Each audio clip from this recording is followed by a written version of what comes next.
Docteur Dolazier Traoré, en 1964, la ville de Bouaké accueillait déjà la fête de l'indépendance. Qu'est-ce que ce retour symbolique historiquement pour vous?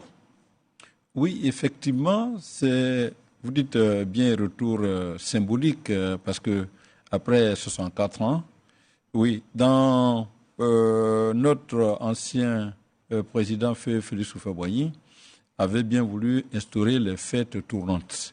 Il faut expliquer un peu qu'est-ce qui motivait cela.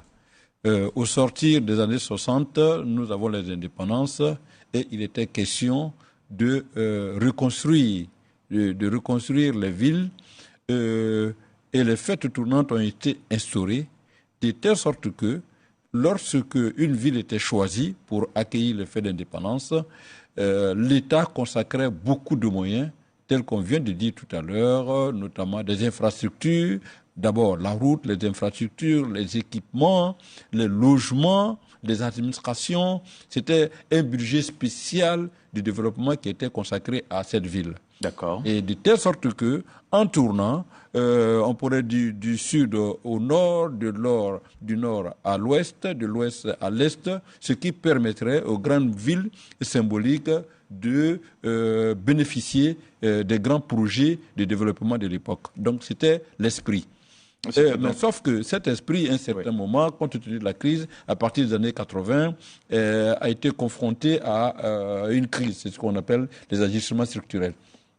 Donc, c'était interrompu à un certain moment. Il fallait encore alléger ces dépenses et que si maintenant, depuis, avec Alassane Ouattara, de moyens un peu tempérés, on essaie quand même de reprendre ces fêtes tournantes.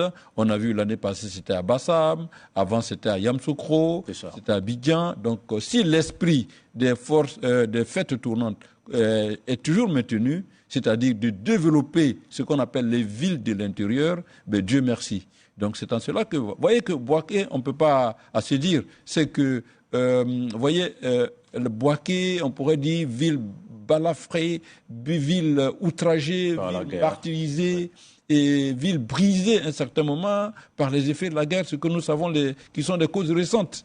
Et qu'aujourd'hui, Bouaké revit. Bouaké est rayonnant.